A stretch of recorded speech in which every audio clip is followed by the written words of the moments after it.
네, 안녕하십니까?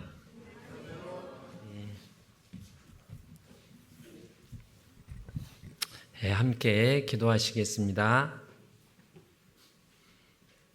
우리 주 예수 그리스도의 그 놀라운 사랑 안에서 영원토록 우리를 사랑하시고 우리 예수님이 받아야 할 모든 은혜와 축복과 영광에 우리를 함께 참여토록 은혜 주신 하나님께 감사와 찬송과 영광을 하나님께 올립니다. 또 한 주를 마치고 새로운 주의 첫날을 맞아 또 하나님께 함께 감사하며 기도하며 말씀을 배우며 또 교제케 해주시니 감사드립니다. 오늘도 갓난 아이가 엄마의 젖을 사모하여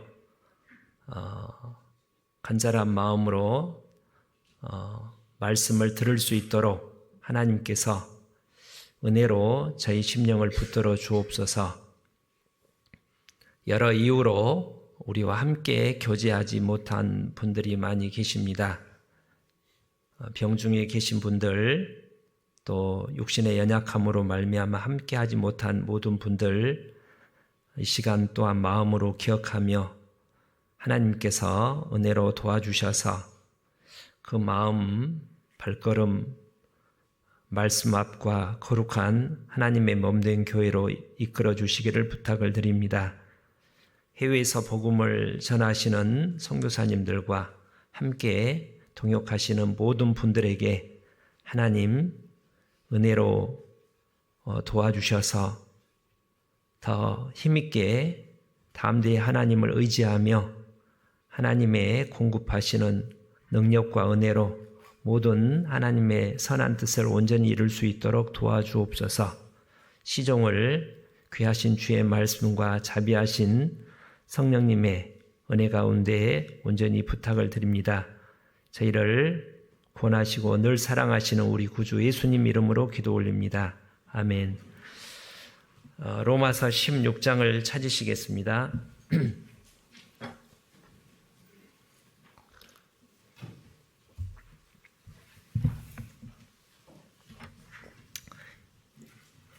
1절, 2절을 제가 읽겠습니다.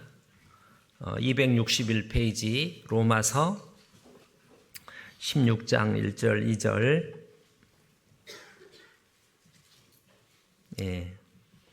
내가 갱그리아 교회 일꾼으로 있는 우리 자매 베베를 너희에게 청구하노니 너희가 주 안에서 성도들의 합당한 애절로 그를 영접하고 무엇이든지 그에게 소용되는 바를 도와줄지니 이는 그가 여러 사람과 나의 보호자가 되었음이니라. 바울 사도께서 이 로마서라는 서신서를 기록해서 로마 교회에 전달하는데 이 전달자가 여기 베베 자매라고 되어 있죠. 베베 자매가 거기 1절에 일꾼이라고 되어 있는데 다른 그 나나주에는 집사, 베베 집사님을 통해서 이제 전달을 했는데 베베 자매님이 갱그리아 교회라고 고린도 위에 있는 좀 시골 도시인 것 같고 로마는 로마 제국의 수도잖아요. 그래서 이제 도착을 하는데 어떤 굉장히 이제 낯설고 혹시나 로마 교회 분들이 큰 도시에 산다고 낯선 도시에 전혀 모르는 생판 모르는 어떤 여자가 와서 편지를 전달하는데 누구세요? 하고 뭐 두고 가세요.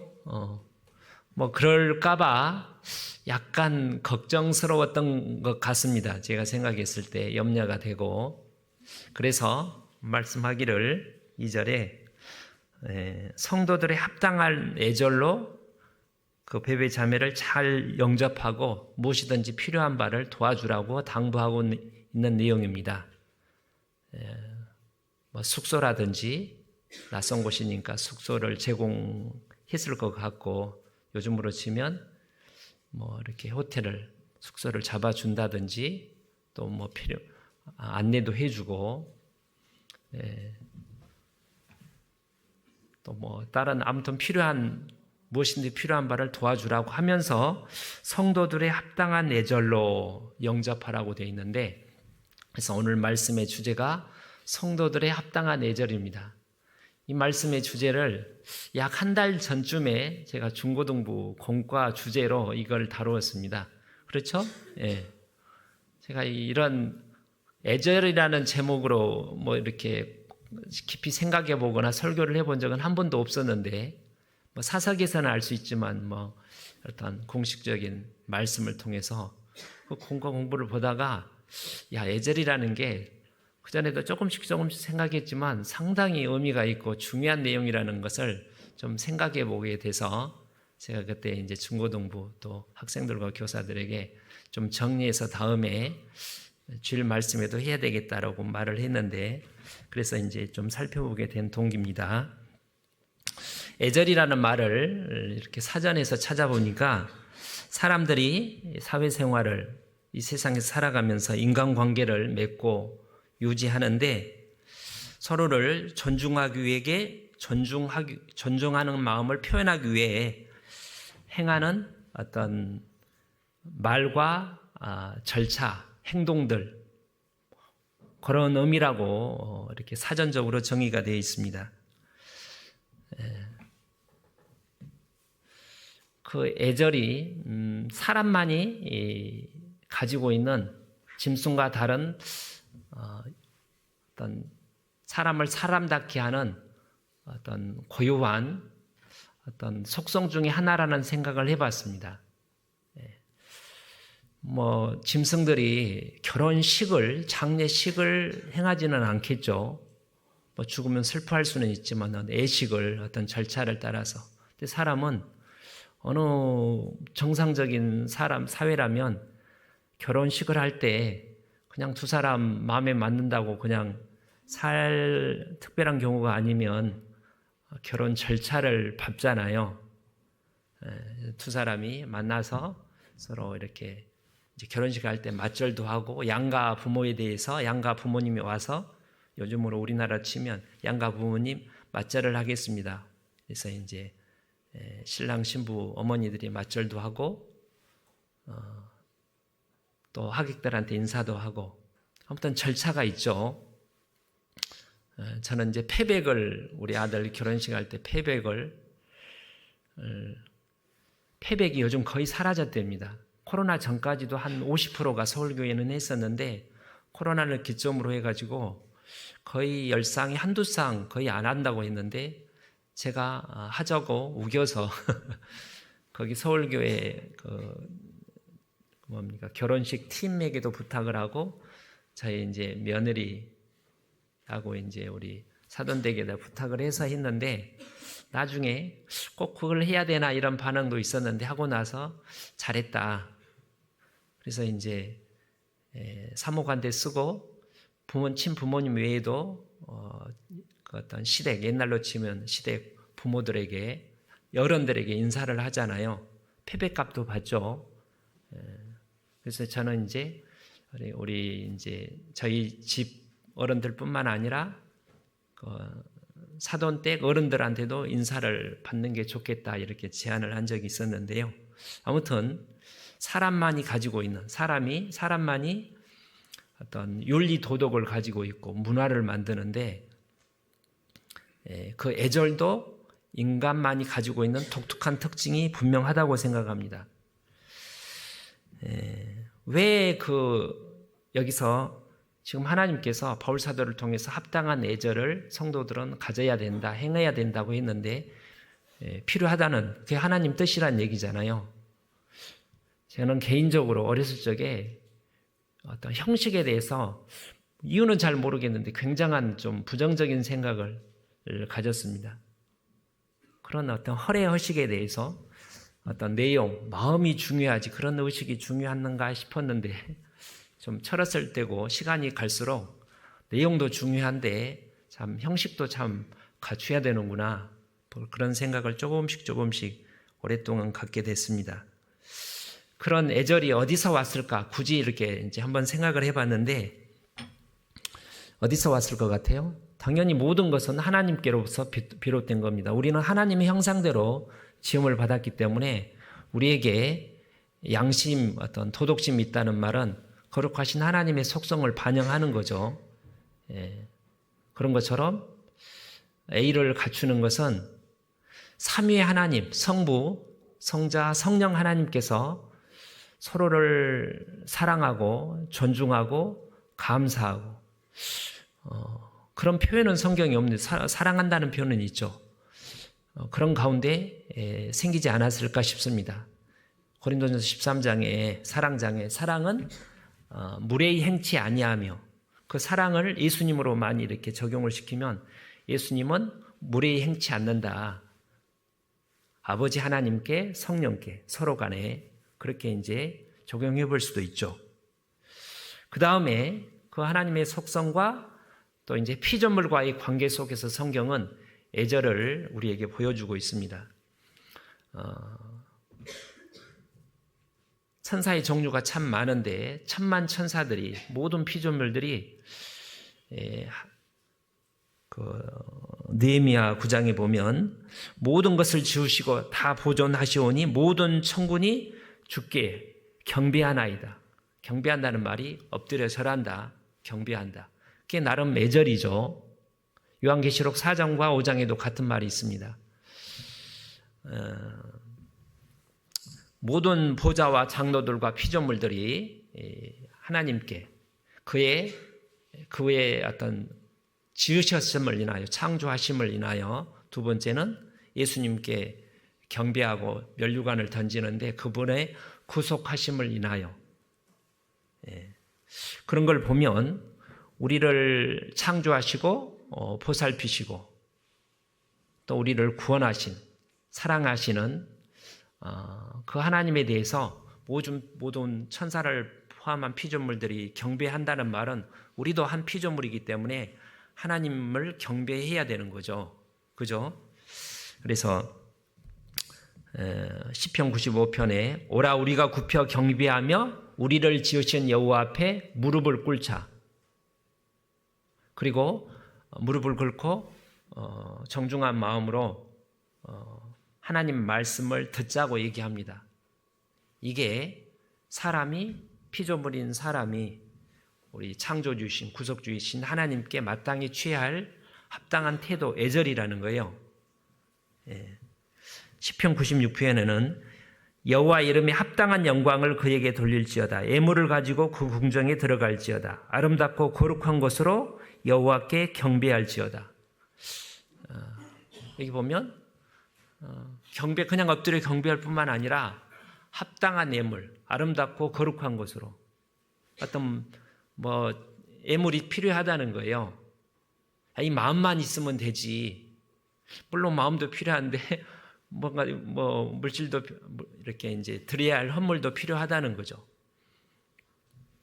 그래서 출애굽기에 보면 무교절에 빈손으로 하나님 전에 가지 말라고 돼 있어요. 빈손으로 뭘 들고 가라는 거예요.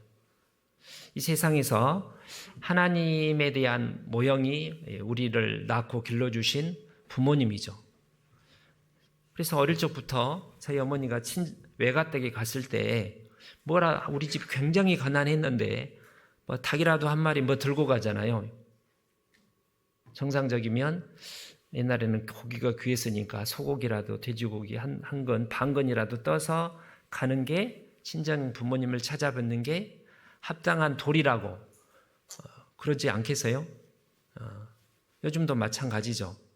날마다 보는 부모님이 아니라 이제 약간 멀리 떨어져 있거나 인근에 사는 부모님을 찾아뵈러 오랜만에 갈 때 빈손으로 가는 게 사람 양심에도 합당치 않다고 생각을 했나 보죠. 그죠?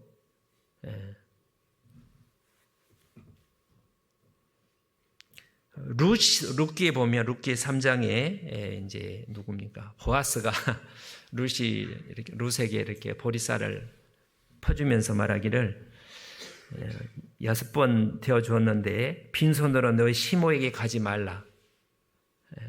이게 합당한 애절이라는 거예요.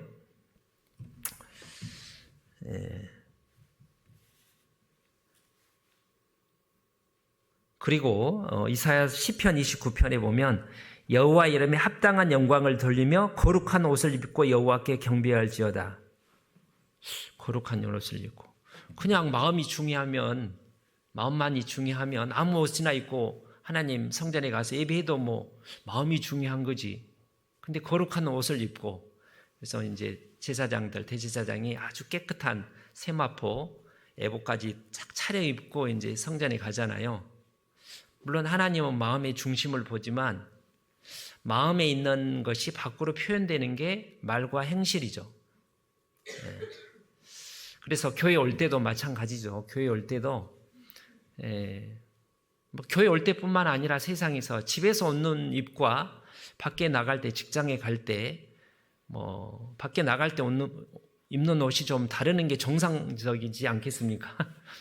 밤에 이제 그냥 속옷 입는 것과 집에서 가벼운 옷차림으로 입는 것과 직장에 나가는데 추리닝 창으로 반바지로 나간다. 뭔가 좀 예의가 없어 보이잖아요. 그런 걸 굳이 따지나. 지나친 허례허식이 내용이 없는 형식도 문제가 되죠. 내용은 없는데 내용이라는 것은 정말 사랑하고 감사하고 존중하는 공경하는 마음이 없이 행하는 것도 문제입니다. 그리고 그 형식을 지나치게 꼬치꼬치 따지는 것도 별로 합당치 못하다고 성경에 보면 나와 있어요. 대표적인 게 이제 바리새인들이었잖아요. 왜 너네 제자들은 밥 먹을 때 이렇게 손을 안 씻고 먹냐? 그래서 온갖 복잡한 규례를 만들어가지고 너무 따진 겁니다. 우리나라도 허례의식을 옛날에 초등학교 때 줄이자. 요즘은 거의 많이 없어졌는데 제사하다가 집안 망한다고 막 종갓집에는 뭐 수십 번 제사 치르다가 옛날 3년상을 치렀잖아요. 3년상 부모 돌아가시면. 그 부모님 돌아가신 그 아픔을 존중하는 마음을 그렇게 표현하는 어떤 하나의 행인데 너무 지나친 거죠. 저희 매형한테 얼마 전에 들었는데 매형이 어릴 적에 뭐 할아버지인가 누구한테 실제로 그 묘 가까이에 그게 우리 세대인데 초막을 치고 살더래요. 뭐 3년인가 1년인지는 모르겠지만 저도 어릴 적에 우리 할아버지 할머니 돌아가실 때 저희 집이 초가집이었는데 그 편상에다가 집안 들어오는 마루에다가 상방을 차려놓고 1년 동안 어머니가 날마다 밥을 받고 갈아뜨는 거예요. 누가 온이면 인사하고. 그 이제 의미는 좋은데 지나친 것은 또 문제라고 생각도 듭니다. 그러나 형식이 필요하다는 거예요.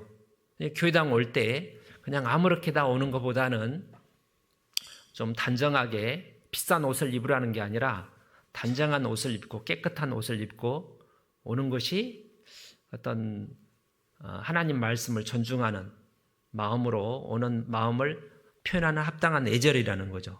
그런 생각이 들지 않나요? 예.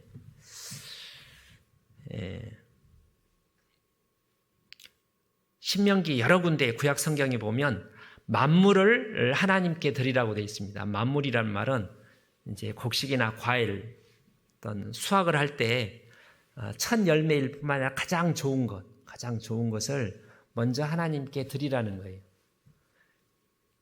드릴 때 우리를 애굽에서 우리가 종살이 해가지고 망했을 때 하나님께 부르짖었더니 하나님께서 모세를 통해서 우리를 구원하시고 그만 우리를 보살펴 주셔서 이 가나안 땅까지 오셔서 우리가 농사를 잘 지어서 이렇게 소득을 얻게 됐습니다. 너무나 감사드립니다. 그 감사의 표시로 모든 것을 은혜로 하나님이 주셨다는 것을 믿는 고백하는 표시로 하나님께 만물을 드린다는 거예요. 그게 합당한 하나님에 대한 애절이라는 거예요. 이 세상에서도 제가 이제 생각해 보니까 요즘은 그런지 모르겠는데 제가 젊었을 때 어렸을 때도 아니고 중고등학교 때 기억으로 자녀들이 첫 월급을 타면 내복을 사서 부모님께 드린다. 요즘에는 그런 경우를 잘 못 들었는데 좀 이렇게 제 나이 또래 그런 얘기 들으셨죠? 예. 그게 이제 낳고 길러주신 부모님 이제 첫 직장 생활을 해서 귀한 월급을 받았는데 그동안 잘 길러서 고맙습니다. 마음을 표현한 거죠. 저희 자매는 첫 월급 차서 저희 장모님한테 드렸대요. 얼마 전에, 불과 한 2, 3주 전에 저희 딸이 이제 왔다가 느닷없이 아빠 내가 월급 타면 아빠 용돈 얼마 줄까? 제가 그래가지고 웬일이냐? 그러니까 제가 뭐 그렇게 하라고 한 건 아닌데 그 생각이 들었대요. 기특하죠? 예. 자기 그 동료 이렇게 이제 교회 자매들한테 그거 가지고 물어보니까 왜? 아무도 그런 생각을 안 했대요. 좀 자랑해서 죄송한데. 그래서 얼마씩 주고서 그래 없어도 내가 뭐 나중에 이제 은퇴하면 주면 좋은데 내가 주면 그 마음은 내가 받지. 제가 가가지고 뭐 그걸 먹는 데 쓰겠어요? 자기를 위해서는 뭐 쓰겠죠. 그래서 내가 그때 이제 우리 딸한테 했던 말이 이제 갑자기 생각이 나서 그래 첫 월급을 타면 100% 다 그거를 하나님께 헌금해라. 그 마음을 표현하면 하나님께 축복을 받을 거다. 그럼 나는 뭘 써? 이제 네 필요한 것만 남기서 하든지. 아무튼 그렇게 얘기한 적이 있는데 그게 하나님에 대한 감사의 마음을 존중하는 마음을 표현하는 이쁘죠 우리 딸. 죄송합니다.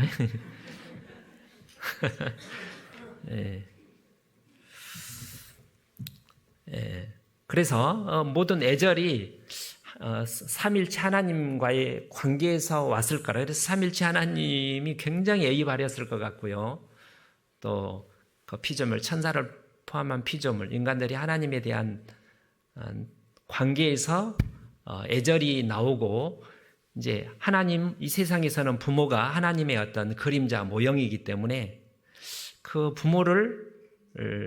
부모에 대한 애절을, 예의를 갖추는 것이 하나님에 대한 어떤 경배하는 모습의 그림자라고 생각이 듭니다.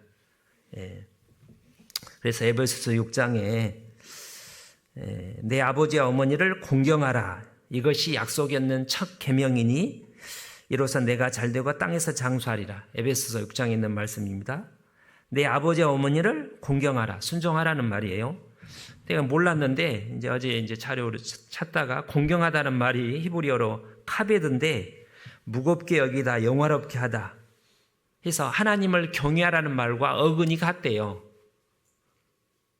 그래서 보이지 않는 하나님의 그림자가 부모이기 때문에 부모에게 순종하는 것이 하나님을 공경하는 하나의 표현이라는 겁니다.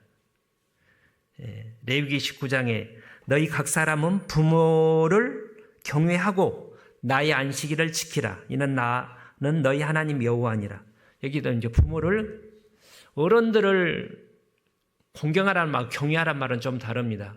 보통 사람을 경외하라는 말은 성경에는 하나님만 경외하라는 말을 쓰는데 유일하게 부모를 경외하라는 말을 사용하고 있다는 거예요. 그래서 10계명 중에 유일하게 가장 첫 번째 사람에 대한 계명이 부모를 공경하라는 거잖아요.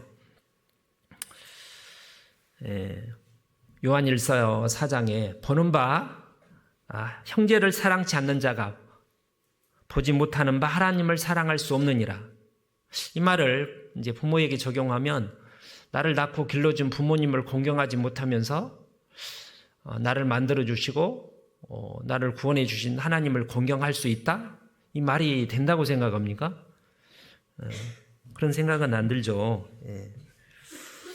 그래서 골로새 3장에 자녀들아 모든 일에 부모에게 순종하라.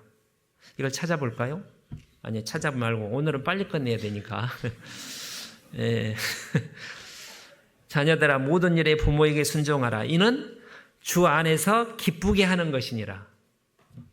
부모를 공경하면 부모가 공경할 뿐만 아니라 하나님이 기뻐하신다는 거예요. 그것을 부모님을 공경하는 게 하나님에 대한 공경의 표라고 하나님은 받아주신다는 거죠. 디모데전서 5장에는 만일 자녀나 손자들이 있거든 그들로 먼저 자기 집에서 효를 행하여 부모에게 보답하기를 배우게 하라. 이것이 하나님 앞에 받으실 만한 것이니라. 하나님이 굉장히 좋아하신다는 거예요. 그래서 그 A라는 게 하나님께로부터 온 거고, A의 가장 기본은 자녀가 부모를 공경하는, A를 갖추는, 그거는 뭐 동양에서 우리 4대 성현 중에 한 분인 공자님도 그런 말씀을 분명히 하셨습니다. 그렇죠? 제가 이제 차례를 찾다 보니까 우리나라에도 삼강요린이 있고, 특히 이제 중국에서 제가 기억을 떠올려 보니까 중국 고대 역사서에 의례와 애기가 있습니다. 이걸 누가 했는가 보니까 주나라 때 주공이라는 사람이 자기가 막 지어낸 건 아니고 중국의 고대, 우리가 들은 사망오제라고 그러잖아요. 그때가 이제 노아 후손 셈의 직계들이 이제 이렇게 아시아 쪽으로 우리나라까지 오면서 그들의 후손으로 여겨지는데 한자를 만들 무렵입니다. 노아후수 직후에. 바벨탑은 그 후에 흩어진 것 같고요. 안 흩어지다 흩어진 거고, 이거는 이제 좀 대적하는 무리들이고, 노아 후손들한테 하나님이 흩어지라고 그랬잖아요. 그들이 이제 중국 쪽으로, 아시아 쪽으로 정착한 게 제 생각에 성경적으로 보면 사망오제, 여손시대라고 여겨집니다. 그때 굉장히 이렇게 예의 바르게, 우리나라도 마찬가지인데 중국 사람들은 우상을 안 만들어서 지금도 마찬가지인데, 그래서 샹제 있잖아요. 어떤 사람은 그 상제를 성경에 하나님의 이름 중에 하나가 샤다이잖아요. 샤다이, 상제. 그래서 어떤 보이지 않는 하나님, 천단을 만들어서 공경하고 어떤 또 인간 간의 애절을 지켰는데 춘추 전국시대 때 이제 하도 사회가 이제 전란 가운데 혼란해지면서 도덕이 땅에 떨어지고 A범죄들이 사라져가지고 뭐 짐승처럼 살 때 그때 이제 그 제자백가들 있잖아요. 공자, 맹자 이런 성현들이 나타나가지고 공자님이 처음으로 만든 생각은 아니고 옛날 요손시대 때 우리 조상들이 가르쳤던 그런 것을 우리가 다시 회복해야 된다라고 주장을 하고 그 전부터 전해오는 것을 이렇게 정리한 게 이게 이제 아까 의례, 애기라고 합니다. 그래서 의례라는 말은 사람들, 고대 선비들이 마땅히 지켜야 할 어떤 A범절, 일종의 매뉴얼이고요. 그리고 이제 매뉴얼이고 그 매뉴얼에 이제 이런 게 여러 가지가 있는데 대표적인 게 이제 관례라는 것은 성인식을 치렀어요. 우리나라는 성인식이 없잖아요. 유대인들은 성인식을 치르죠. 멕시칸들도 남자 청소년들은 안 하는데 이제 한 15살이 되면 성인식을 치러줘요. 상당히 크게 치릅니다. 막 밴드도 동원해 가지고요. 돈 많은 사람은 몇 천만 원 들여서 성인식을 치러줘요. 가난한 사람은 가난한 사람대로. 그걸 이제 이렇게 초대도 받고 봤는데 상당히 의미가 있다고 생각해요. 어릴 적에는 중학교, 그러니까 이제 자기 이제 어른으로 대접해 주는 거죠. 이제 책임감을 갖고 하라고. 우리나라는 보통 이제 고등학교 졸업하면 되는데 요즘 고등학교 3학년이면 이미 신체적으로 정신적으로 성숙했기 때문에 고등학교 정도 들어가면 제가 어릴 적에도 이제 고등학생들 정도 되면 시골 친구 집에 가면 친구 어머님들이 말을 경어를 써요. 자네 왔는가 하고 술을 따라주면 정중하게 어른 대접을 따라주더라고요. 그렇게 대접을 하면 또 그렇게 행동을 하잖아요. 아무튼 그런 관례가 있었고 그 다음에 혼례, 모든 나라가 혼례가 있고 그 다음에 이제 어른들끼리 모여서 술을 마실 때 술을 먹는 예법이 있었답니다. 이 A라는 책에 요즘으로 하면 주도죠. 그러니까 이게 술을 배울 때 우리는 술을 안 먹지만 친구들끼리 먹으면 버릇이 나빠진다잖아요. 어른들한테 배워야지 나중에 이제 뭐 엉뚱한 짓 안 하고 그게 나름 일리가 있다고 생각을 합니다.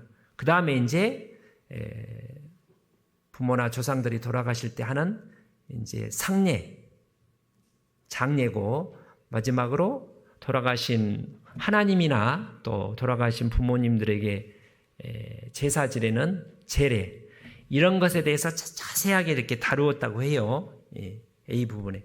때문에 A와 그 다음에 이제 의례와 애기가 있었는데 애기를 찾아보니까 그 의례가 행동 매뉴얼이었다면 이 애기는 왜 그런 애절을 지켜야 되는가 그 마음가짐이 뭔가를 했다고 합니다. 그래서 이게 책에 나온대요. 내가 그걸 한번 보고 싶은 생각이 들던데 이 사람들도 단순히 어떤 겉모습만 흉내내는 것은 진정한 의미가 없고 참으로 마음을 갖추고 내면의 어떤 존중하는 마음으로 애절을 갖추는 것이 합당하다 이렇게 이제 써졌대요.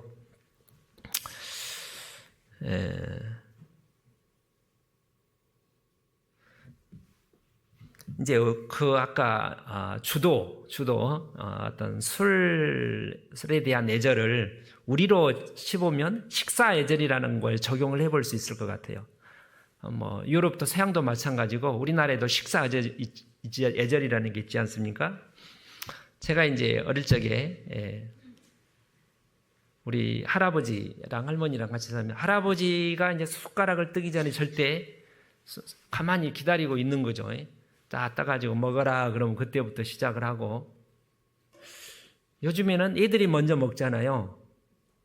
부모가 오든 안 오든. 그래서 늘 배웠던 게 뭐 자동적으로 이제 이렇게 아버지 밖에 이제 밖에서 갔다가 이제 식사 때 좀 되면 이제 들어오셔서 마당도 쓸고 할 때 아버지한테 가서 진지 드시라고 얘기해라. 그러면 밖에 가서 아버지 진지 드세요 하고 모셔오는 거예요.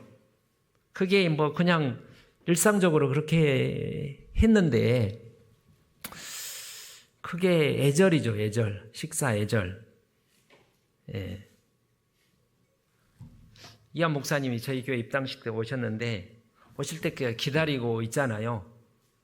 뭐 턱없이 한두 시간 뭐 특별한 경우가 아니면 금방 오시는데 먹고 있는데 오셨어요 하고 그러지는 않죠. 먼저 오시고 이제 먼저 드시라고 하고 따라서 드는 게 이게 뭐 형식이라고 생각해요. 그게 애절이라는 거죠.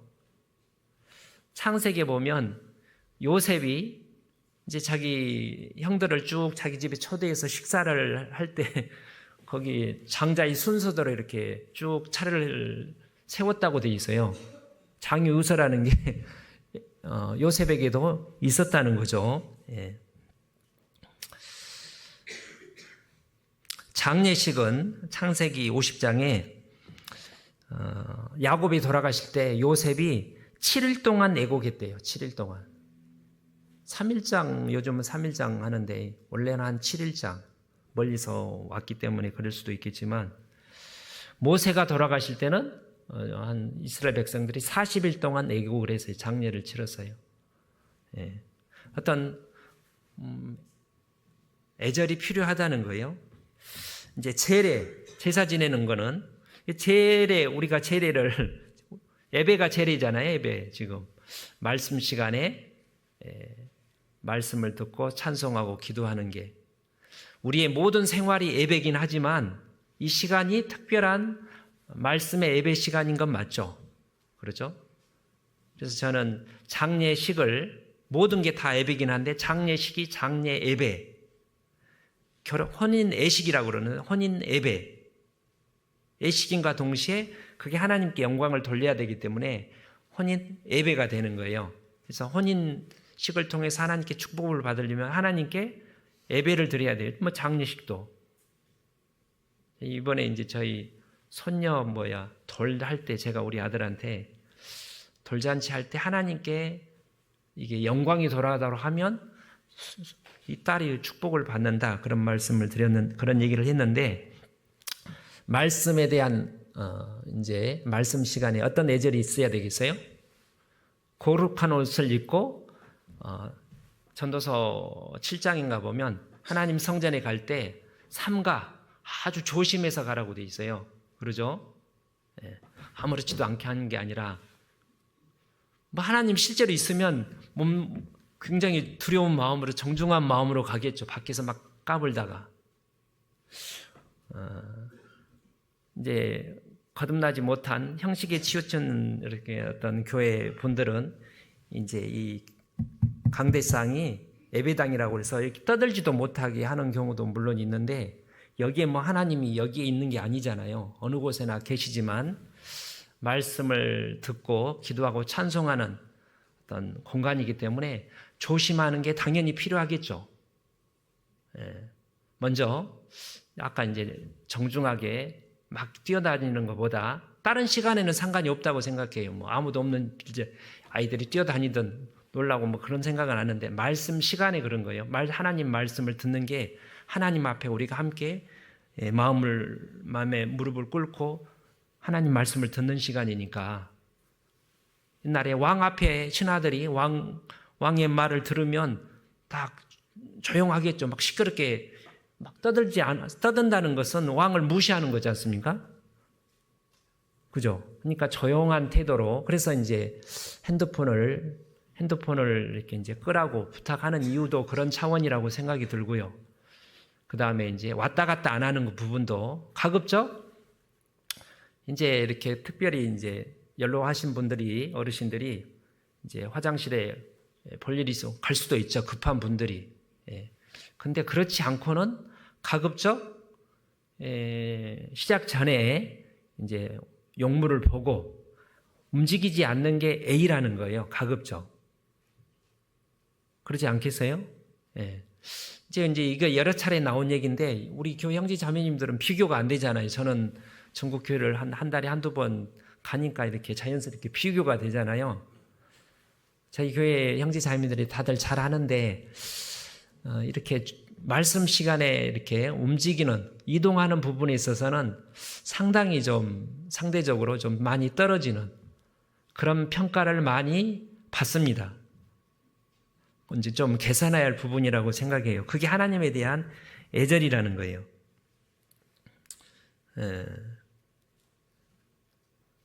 그 다음에 이제 모자를 벗는다든지 특별한 뭐 이렇게 정신질환을 앓는 분은 이제 우리가 이해를 하지만 보통은 사회에서도 실내에 들어가면 어른들을 만났는데 모자를 쓴다는 것은 좀 예의가 없다고 인식을 하잖아요. 성경에 모자 벗으라는 말은 없는데,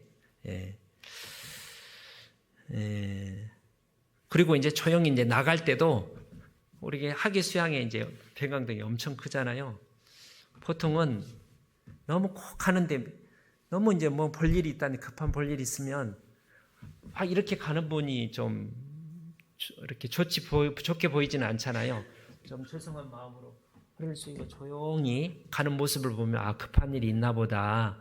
그거는 좀 이해가 되는데 당당하게 가는 것은 좀 아니라는 생각이 들지 않습니까? 그리고 이제 아이들이 이 자리에 앉을 수 있죠. 근데 이제 앉을 수는 있는데 그거는 뭐 우리 주일 말씀 시간뿐만 아니라 청년회 또 뭐 구역 교제 어떤 여러 가지 모임도 하나님 말씀을 가지고 교제할 때도 마찬가지예요. 정도의 차이는 있지만 우리가 교제한다는 말은 하나님 앞에 교제하는 거예요. 개인적인 대화와는 좀 다르죠. 그럴 때 하나님이 계신다고 생각하면 조심을 하는 거예요. 당연히.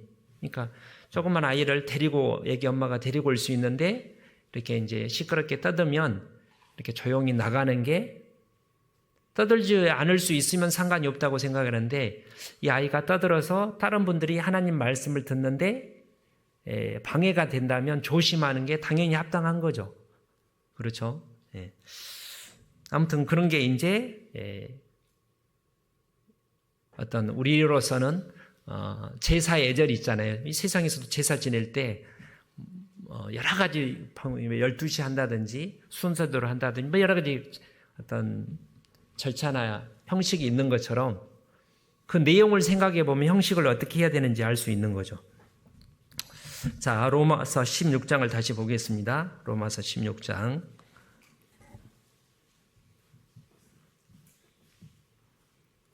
3절에 너희가 그리스도 예수 안에서 나의 동역자들인 브리스가와 아굴라에게 문안하라.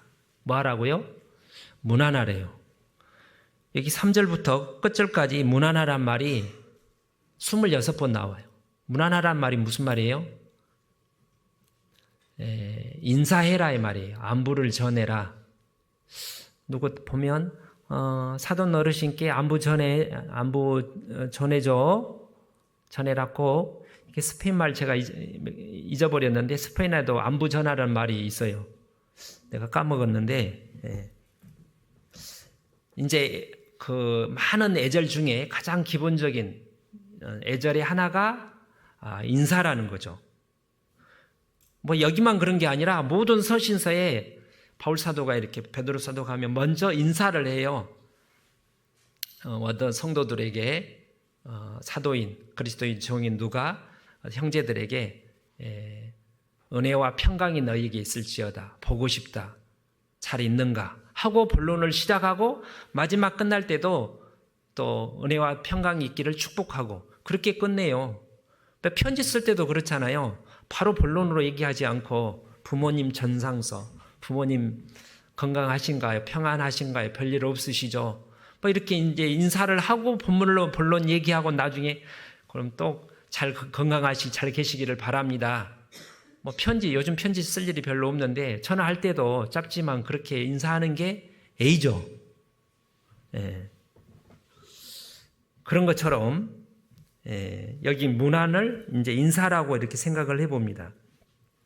인사를 왜 할까? 방법은 달라요. 우리는 이제 가장 기본적으로 이렇게 인사를 하잖아요.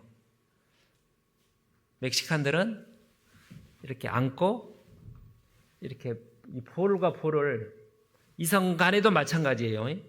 그 나라마다 조금씩 다른 것 같은데 처음에 우리 한국 사람이 멕시코 갈 때 기겁을 하는 게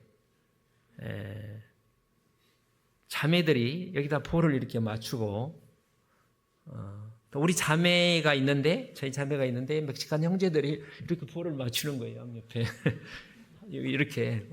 근데 그것도 엄청 어색한데 계속 하면 익숙해져요. 그게 자연스러워져요. 예. 이제 우리는 이제 보통 악수를 하는데 악수도 하지만 멕시칸들 젊은 사람들은 주먹 박수를 하고 주먹으로 이렇게 딱 치기도 하고 성경에 그 요셉이 아버지께 오랜만에 만났을 때 안고 목을 어긋나게 해서 안았다고 돼 있어요. 그러니까 유럽 사람들은 중동 지방 사람들은 이렇게 안는 거. 제가 우리 아들 며느리가 왔을 때 본능적으로 너무 반가우니까 잘 있었냐? 왔어 이렇게 하기는 좀 그렇잖아요. 매일 왔다 갔다 하는 경우는 그렇지 않지만 오랜만에 먼 데서 왔을 때 또 먼 길을 갈 때는 꼭 안고 잘 갔다 와라. 조심해서 나중에 꼭 보자. 그런 어떤 마음을 표현하는 거죠. 나는 너를 사랑한다. 너를 존중한다. 고맙다. 그런 마음의 표현을 밖으로 하는 게 인사라는 생각이 듭니다. 그러죠? 예. 그래서 아까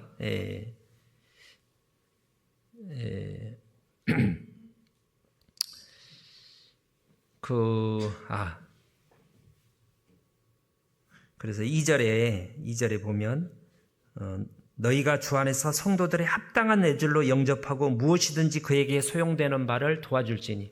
합당한 애절을 하면서 실은 그 인사 방법을 가르쳐 준 게 아니라 꼭 이렇게 안아라 그렇게 한 게 아니라 도와주라. 이게 이제 내용이라는 거죠. 정말 이 베베 자매가 갱그리아 교회 이제 집사로서 열심히 봉사하고 여기 인사하는 분들에 대한 얘기가 수고한 누구에게, 많이 수고한 누구에게 막 주님을 위해서 열심히 사는 형제 자매들이기 때문에 무난해라 그런 얘기를 하고 있습니다. 제가 이제 기억나는 아주 인상적인 것 중에 하나가 문관영 목사님을 제가 이제 담임 목사님으로 많이는 아니고 한 2, 3년 모셨는데 기억나는 것 중에 하나가 그분이 원래 이제 초등학교 교사로 있다가 광주 교육대 학과장으로 이렇게 퇴임하신 분인데 신발 정리를 잘해라는 거하고 신발 정리. 또 하나가 사람은 오고 가는 것이 분명해야 된다. 어디를 갈 때 간다고, 올 때 왔다고 인사를 해야 된다는 거예요. 그게 아주 인상적이었어요. 곰곰이 생각해 보니까 그건 당연한 거예요. 자녀가 이제 학교 갈 때 엄마 아빠 잘 다녀오겠습니다. 인사를 하고 가야죠. 그건 뭐 자녀만 그런 게 아니라 부모도 그래 조심해서 잘 갔다 와. 잘 지내고 싸우지 말고 공부도 잘하고 그렇게 인사를 서로 뭐 자녀들만 부모한테 인사한 게 아니라 어른들도 자녀한테 인사를 하잖아요. 서로 간에. 그게 당연한 거죠. 근데 이제 제가 이제 일하러 갔다 왔는데 저희 이제 애들이 요즘엔 좀 많이 고쳐지긴 됐는데 전에는 온지 간지 방에서 나와보지도 않고 지 핸드폰 뭐 같이 할 일 하면서 나와보지도 않을 때도 있고 이제 어떻게 하다가 봤어요. 딱 쳐다보고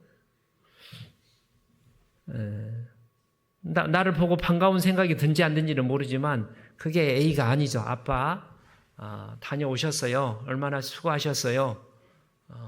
그렇게 인사를 하는 게 A죠. 들고도 나갈 때. 이제 매일은 그렇게 하려고 아까 좀 전에 가끔씩 이제 먼 길을 오랜만에 만났을 때 제가 이제 군대 가기 전에 저희 아버님 돌아가시기 직전이었는데 제가 큰 절을 제가 이제 생각해도 누가 그때 뭐 저희 아버지 오늘 내일 하는 상황에서 누가 시켜서가 아니라 제가 큰 절을 하고 갔던 기억이 납니다.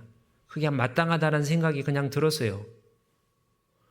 그거는 이제 이건 좀 다른 얘기인데 설날 우리나라 이제 설날 이제 세배를 하잖아요. 그건 좋은 행동 양식이라고 생각이 드는데 아침 일찍 아버지가 나를 깨우면 깨우다 보니까 설날은 세뱃돈도 받는 즐거움도 있고 먹는 즐거움도 있는데 시키니까 새벽에 아침 일찍이 아무튼 일어나요. 그리고 딱 옷을 세수하고 갈아입고 먼저 부모님한테 인사를 했어요. 그 다음에 이제 동네 우리 집안 어르신들 아빠 따라서 이제 세배로 다니기 전에 먼저 부모님한테 인사를 했어요. 근데 제가 멕시코 가서 그게 이제 흐트러져 버려가지고 거기는 설날도 그런 거 명절 처음에는 좀 하다가 나중에는 설날인지 그런 거 생각 지나쳐 버리는데 아무튼 부모님께 먼 길을 갈 때 큰 절을 올리고 제가 이제 저희 작은아버지나 고모라든지 집안 어른들한테 오랜만에 뵐 때는 큰 절을 이제 올립니다. 고모님 잘 계셨어 하고. 그게 마땅한 A라고 생각이 듭니다.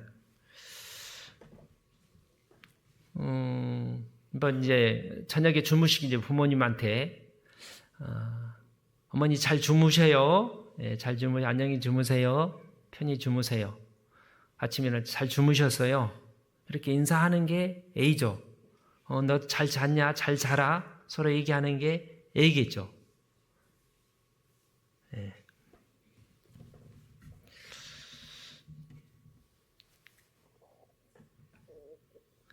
어른들뿐만 아니라 이제 어른들을 만날 때 레위기 19장에 잘 아시는 말씀 중에 너희는 센 흰머리 앞에 일어서고 노인의 얼굴을 공경하며 하나님을 경외하라. 나는 여호와니라. 어른들 앞에 흰머리를 가진 어른들 앞에 오시면 일어서고 어른들이 와요. 아버지가 이제 할아버지가 오는데 텔레비 보면서 이런 게 아니라 일어서서 할아버지 오셨어요. 그래서 이제 직장에서 사장님 오면 일어서야 될 거 아니에요.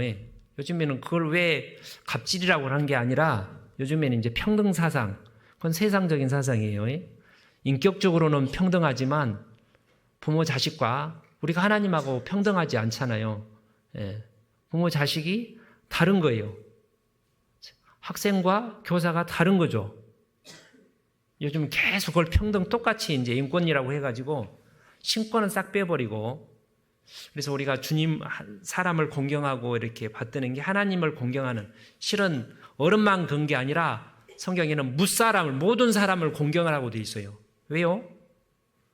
하나님의 형상대로 지음을 받은 존귀한 존재들이기 때문에 제 어머니가 그래서 여기 시니어랜드 요양원에 계실 때 그 실장님이 머리를 안 깎았어요. 머리를 길렀고 환자복을 안 입었어요. 지금 어떤지 모르겠는데 왜냐하면 그게 치매에 걸려서 못 알아보지만 하나님의 구원 받든 안 받든 하나님의 형상대로 지음 받은 존귀한 자이기 때문에 공경하는 게 마땅하다고 그 실장님이 얘기하는 것 보고 야 그거 참 맞네 그런 생각을 해봤거든요. 아무튼 어른들이 오면 일어서서 오셨어요. 우리 교회 할아버지 할머니 어르신들이든지 낯선 어른들이 왔어요. 그래도 인사하는 게 좋겠죠. 멕시칸들이 옛날 시골에서 마을에서 볼 때마다 인사를 진지자 주셨어요.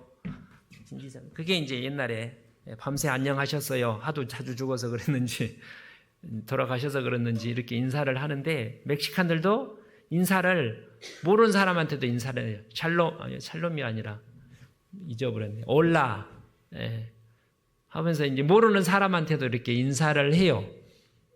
근데 태도시 갈수록 그런 게 별로 하도 많이 보니까 제가 여기 그래서 한국에 도착하자마자 그게 습관이다. 모르는 사람한테 인사하다가 몇 달 이제 점점 지나면서 모르는 사람한테 인사를 안 하게 되는데 동네에서는 직장에서는 교회에서는 이제 모르는 어른들이 오셨다.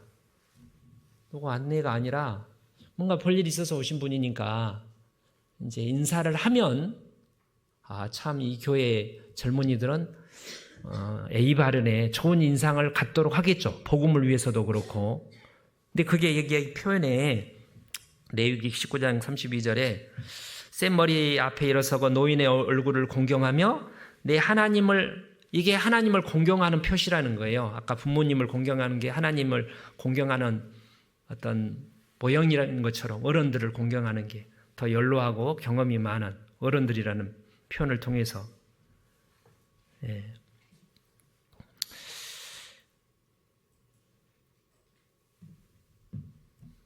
제가 이제 한 달 전쯤에 들은 건데 우리 교회 내에서 있었던 일인데 약간 먼 곳에서 시어머니께서 뭔가 이제 아들 댁에 왔답니다. 뭘 볼 일이 있어서 왔는데 아들은 없었고 낮이었나 봐요. 현관문을 집 안으로 이제 먼 다른 곳에서 이제 사시는 시어머니가 왔는데 들어오셔서 이제 대접을 해야 될 거 아니에요. 근데 이제 현관문을 열어놓고 현관에서 얘기하고 돌려보냈다는 거예요. 이제 그 이유 이제 뭐 그건 정확한 이제 전달받은 이제 전해 들은 내용인데, 아니 시어머니가 오려면 미리 사전에 전화하고 그렇게 와야지 갑자기 오니까 뭐 그게 이제 일부러 그랬는지 이유는 모르겠지만 이제 그 얘기를 하니까 그거 듣던 우리 교회는 아니고 자매님들이 맞아 시어머니 교육을 잘해야 돼 처음부터 그렇게 얘기를 했다는 얘기를 제가 듣고 또 이제 어떤 시어머니가 먼 곳에서 찾아와서 뭘 주려고 아들 며느리 주려고 왔는데 전화를 하니까 그 경비실에 두고 가세요 이렇게 했다는 거예요. 어떻게 생각하세요? 일부러 그런 게 아니겠지만 자기도 모르게 그렇게 한 거죠. 사도행전 28장에 보면 어떤 내용이 있냐면 바울 사도가 이제 예루살렘에 체포당해가지고 풍랑 만나서 지중해 거쳐가지고 몇 달 만에 이제 로마에 들어오잖아요.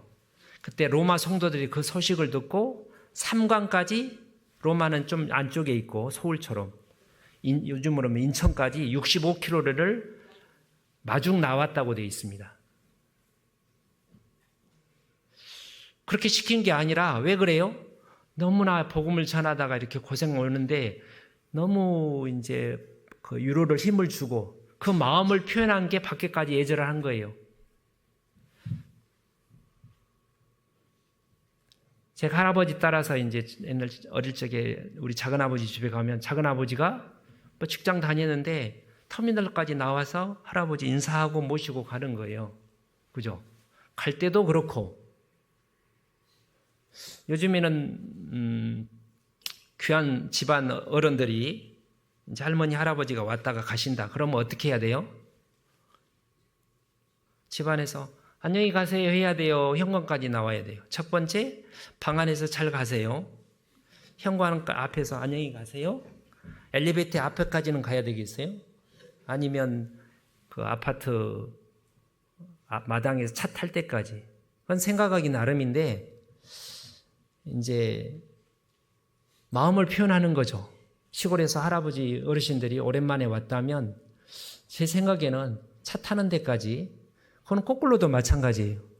저희 아들 며느리가 왔을 때 작년에 공항까지 마중 가잖아요. 아이고 보고 싶기도 하고 사랑하는 마음을 표현하는 게 그게 형식입니까? 그게 애절이죠. 할 수만 있으면.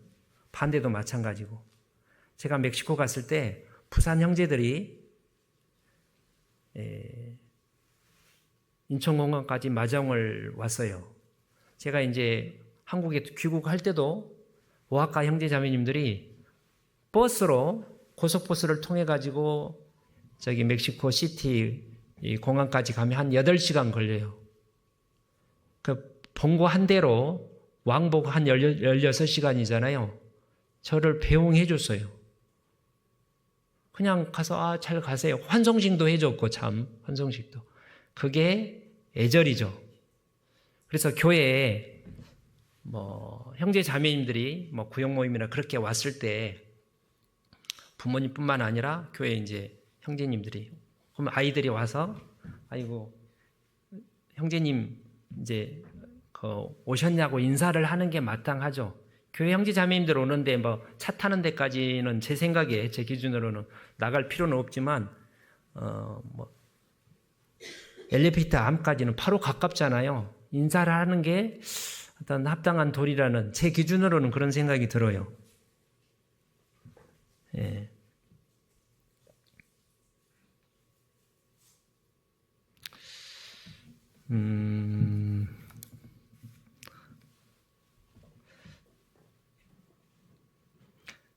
이제 교회에서 로마서 12장에 형제를 사랑하며 서로 우애하고 존경하기를 서로 먼저 하며, 그러니까 서로란 말에 제가 이제 의미를 두는데, 아까 잘못 생각하면 꼭 그 청년들만, 우리 교회 청년들, 이렇게 베드로전서 5장에는 젊은 자들아 이와 같이 장로들에게 순종하고 다 서로 겸손으로 허리를 동이라.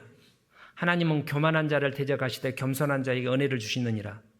우리 교회 젊은 우리 청년들이, 저는 우리 교회뿐만 아니라 전국 교회 청년들이 어른들을 정말 공경한다고 생각합니다. 세상 청년들하고 비교하면 안 느껴져요? 그게 이제 하나님을 존경하는 마음으로 신앙생활 가운데 조금씩 배운 거죠. 그죠? 그 모습이 처음 우리 교회에 방문하는 사람 입장에는 안 좋게 보이겠어요? 좋게 보이겠어요? 참 예의 바르다. 그게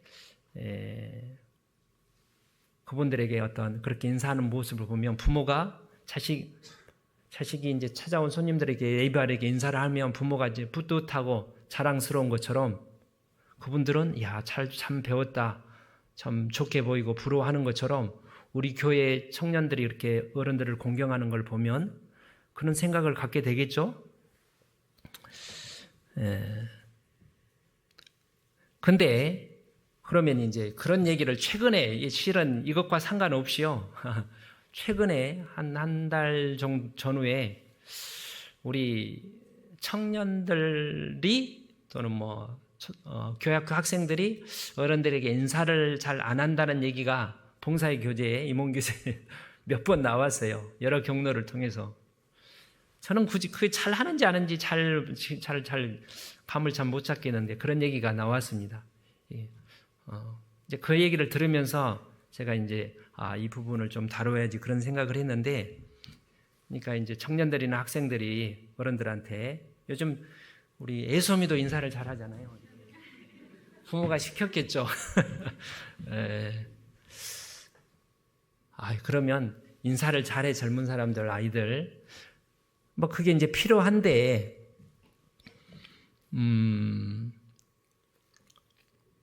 이건 하나만 찾아볼까요? 요한복음 13장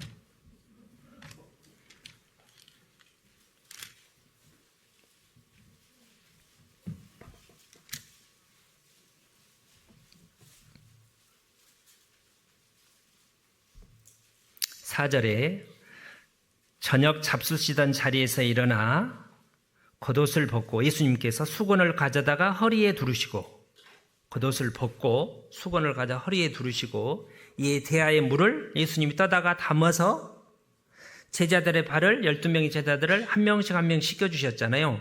그리고 발 씻겨주고 나서 수건으로 닦아주고, 이게 12명을 하려면 물 떠다워서 뭐 옛날 수도꼭지가 있는 것도 아니고 상당히 좀 시간이 걸렸을 텐데, 그걸 보고 시몬 베드로에게 이르시되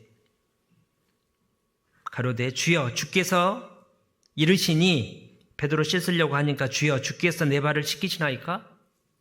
제자가 선생님 발을 씻겨줘야지. 아들이 부모 발을 씻겨줘야 돼요. 부모가 자식 발을 씻겨줘야 돼요. 며느리가 시아버지 발을 씻겨줘야 돼요. 시아버지가 며느리 발을 씻겨줘야 돼요. 신하가 임금님의 발을, 제자가 선생님 발을 씻겨주는 게 마땅하죠. 그런데 예수님은 선성이 돼요. 선정이 아니라 실은 뭐 하나님으로서 그 죄인들, 보도기 같은 죄인들의 발을 씻겨준 거잖아요. 그리고 지금은 내가 알지 못하나 나중에는 알 거라고 그랬어요. 그 씻겨준다는 말이 십자가에서 죽고 부활하실 거라는 거예요. 너희를 위해서 희생하는 거죠. 그래서 오늘 이제 마지막으로 드리고 싶은 말씀이, 물론 이제 젊은 분들이, 자녀들이 부모에게, 청년들이, 학생들이 어른들에게 뭘 그것이 필요한데, 그럼 어른들은 왜 인사 안 해? 버릇 없이. 그게 아니라 어른들도 뭐 가르칠 필요는 있지만 어른들도 먼저 인사할 수 있죠. 밥 먹었나? 뭐 요즘 별일 없나? 선생님들 학생들한테 먼저, 왜 인사도 뭐 버릇 없이 그런 게 아니라, 요즘 학생들이 버릇 없는 거는 잘 알려진 사실이고, 선생님들이 학생들한테 말을 붙이는 거예요. 피골에서가 아니라 베드로전서 5장에 장로들아, 너희 주장하는 모든 일을 주장하는 자세로 하지 말고 본을 보이라. 주장한단 말은 이렇게 해가 아니라 예수님이 먼저 본을 보여주셨어요. 그래서 마가복음 10장 45절에 인자가 온 것은 섬김을 받으려 함이 아니라 섬기려 하고 자기 목숨을 많은 사람의 대속물로 주려 함이니라. 그 말씀을 예수님이 제자들이 누가 크냐고 서로 싸우고 있을 때, 세상에서는 높은 사람이, 권세자가 통제하고 다스리지 않느냐 갑질하는 거죠. 그러나 너희는 그렇지 않는다. 너희 중에 누가 크냐? 섬기는 자가, 종처럼 섬기는 자가 더 크다. 그러니까 부모들이 아이들을 섬기는 거죠. 교육은 필요하지만, 그래서 서로가 공경하라고 돼 있어요. 그래서 어른들만 제가 목사라고 하는 게 아니라, 목사가 성도들 먼저 손을 잡아주고, 초등학생들이, 조그만 학생들도 잘 있냐고 인사. 제가 어제 저녁에 청년들이 한 12시쯤에 가더라고요. 그러니까 그전에는 제가 안에 집무실에 토요일 날 주로 이제 설교 준비를 하고 있으면, 밖에 안 나가서, 제가 말씀 청년의 말씀이 없을 때는 나갈 때도 있고 안 나갈 때 있는데, 어제 저녁에 이 말씀을 준비하는 기간 동안 있는데, 목소리가 이제 소리가 들려. 청년 임원들이 이제 뭐 오늘 그 체육교재 때문에 무슨 준비하다가 하고 이거 하다가 제가 나갔어요. 아이고 수고했다고, 잘 가라고. 기억나실지 모르지만 제가 이 영향 때문에 그게 이제 그게 옳다고 생각이 들어서, 보통은 이제 잘 가요 했는데 누가 이렇게 차 타고 가는데 현관 밖에까지 나가서 잘 조심해, 잘 가요, 그 얘기도 했죠. 누군지는 모르는, 내가 잘 안 보여서 모르지만. 그리고 이제 2시쯤 제가 집무실에 있는데 이 내용을요 하다 보니까 자꾸 길어져요. 근데 뭐 소리가 밖에 들리는 거예요. 2시에. 처음에 내가 뭐지? 뭐 도둑도 아니고. 그래서 나와보니까 청년들은, 형제들은 가고 또 자매 임원 3명이 또 2시까지 뭘 하고 있더라고요. 잘 가라고 내가 인사를 했죠. 그런 것이 서로 간에, 피차 간에 서로 존중하는 거잖아요. 부부 간에도 서로 존중하는 게 좋죠. 제가 아는 형제님이 아침마다 일어나서, 거기는 지나친 것 같긴 한데, 부부가 서로 맞절을 한다고 그러는데, 설날 때도 서로 맞절하는 모습을 보기도 했었고요. 아무튼 그러니까 누가 먼저 하는 게 아니라, 물론 이제 젊은 분이, 자녀가 부모를 공경해야 되지만, 부모가, 어른들이 먼저 이렇게 보혈을 따뜻한 마음으로, 사랑하는 마음으로 토닥이면 청년들이, 젊은 자녀들이 더 즐거운 마음으로 그 애를 펴지 않겠습니까? 그러죠.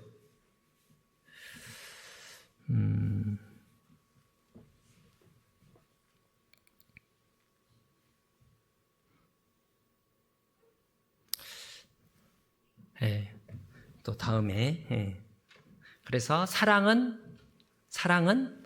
무례히 행치 아니하며.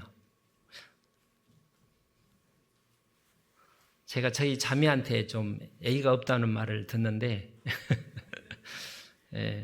곰곰이 생각해 보니까 뭘 그런 거 가지고 그래 했는데, 참 사람으로서, 하나님 형상을 닮은 사람으로서 하나님을 공경하는 마음으로 부모나 모든 사람을 공경하고 존중하는 마음으로 사랑하는 마음으로 감사하는 마음으로 축복하는 마음으로 인사하고 애절을 갖추는 것이 사람을 더 사람답게 짐승과 달리 서로 더 행복하게 살 수 있는 또 복음에도 유익이 되고 아름답게 보인다고 생각을 합니다.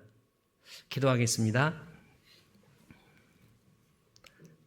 하나님 감사합니다. 우리를 버러지 같은 죄인된 저희를 십자가의 그 말할 수 없는 수치와 고난으로 우리를 섬겨주신 하나님, 우리를 만들어 주실 뿐만 아니라 우리를 그 목숨을 주셔서 우리를 섬겨주신 하나님 감사드리며 그 하나님을 사랑하며 경외하며 공경하며 순종하기를 원합니다. 또한 주님을 하나님을 공경하고 순종하는 마음으로 우리 교회 모든 성도들이 피차간에 서로 존중하며 더 하나님 보기에 또 이 세상 사람들 보기에 아름다운 모습으로 예의를 갖출 수 있도록 인도하여 주십시오. 또 지난주 말씀을 들은 귀한 영혼들, 아직 구원받지 않는 영혼들도 계속해서 말씀을 듣도록 도와주시기 바랍니다. 계속해서 6월 대집회 또한 학예 수양회를 앞두고 마음의 허리를 동이고 힘써 복음을 전할 수 있도록 도와주십시오. 고마우신 구주 예수님 이름으로 기도 올립니다. 아멘. 찬송가 278장입니다.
감사회장님 광고해 주시겠습니다.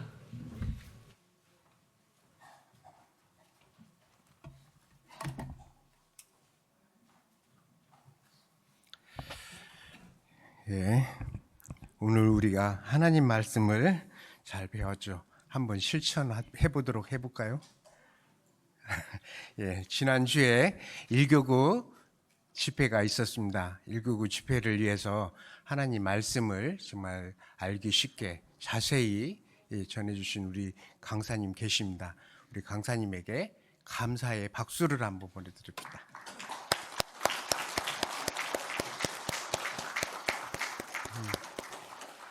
그리고 1교구장님이 사회를 보면서 끝 마지막에 감사합니다라는 단어를 5번을 하시더라고요. 그래서 감사하는 마음을 가지고 한 주 동안 우리 1교구 형제자매들 같은 마음으로 기도했습니다. 하여튼 1교구 형제자매들을 위해서 또한 감사의 박수를 보내도록 하겠습니다.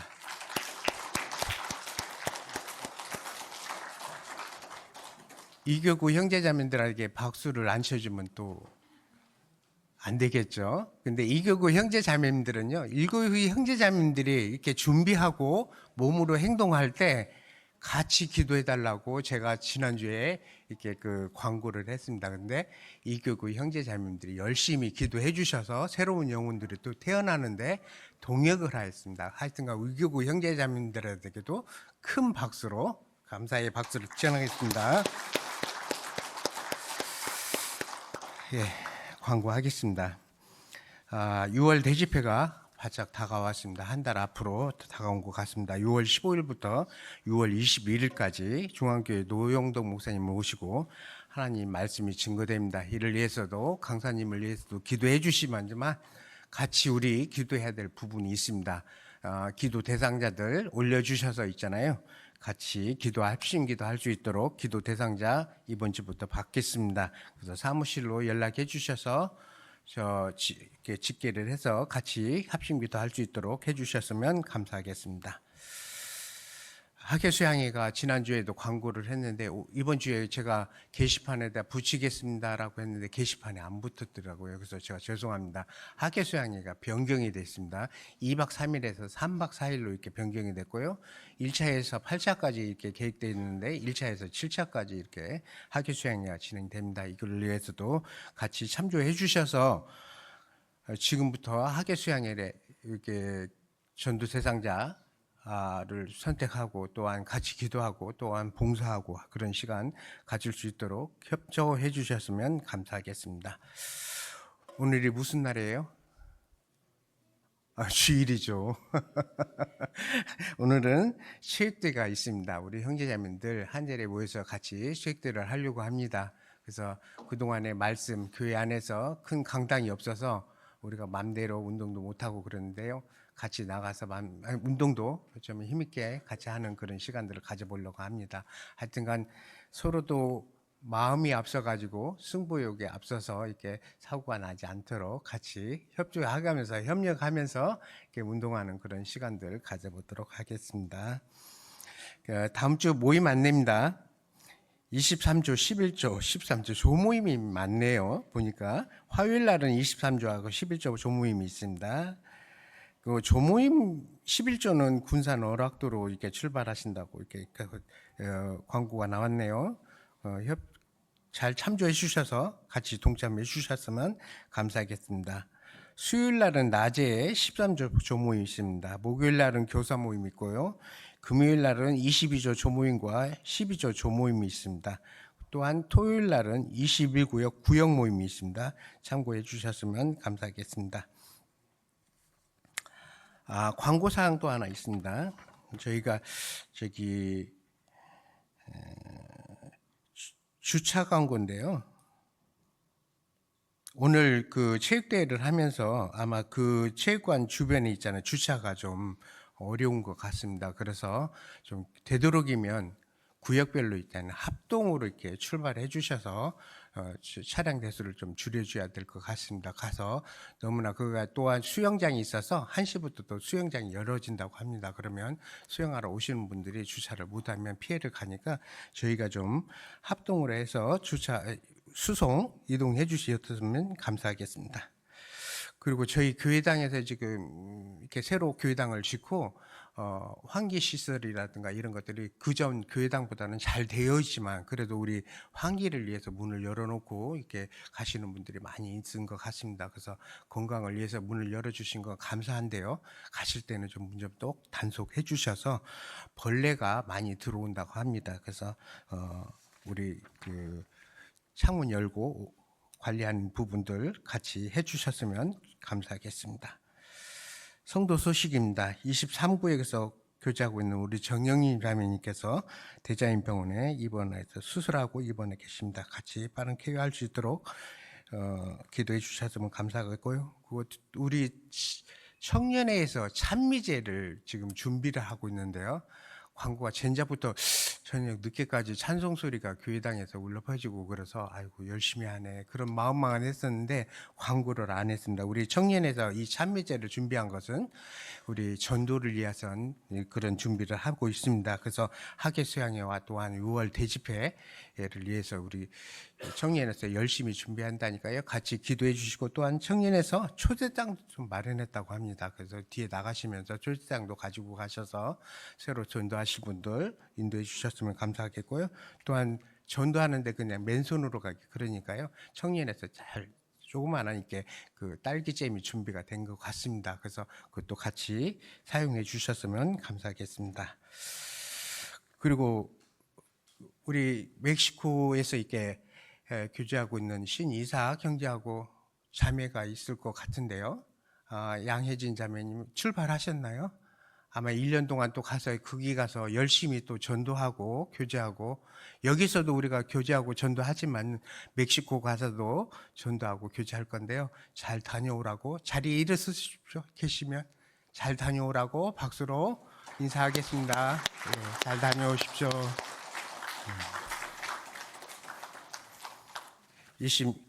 2026년도 목표를 해야 될 텐데 잘 해보도록 하겠습니다.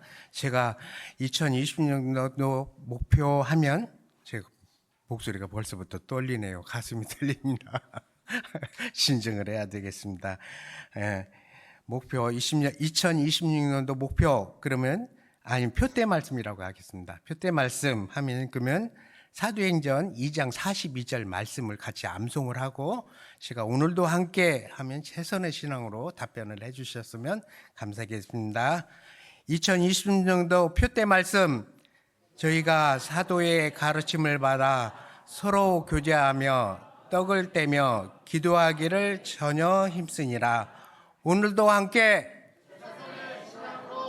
감사합니다.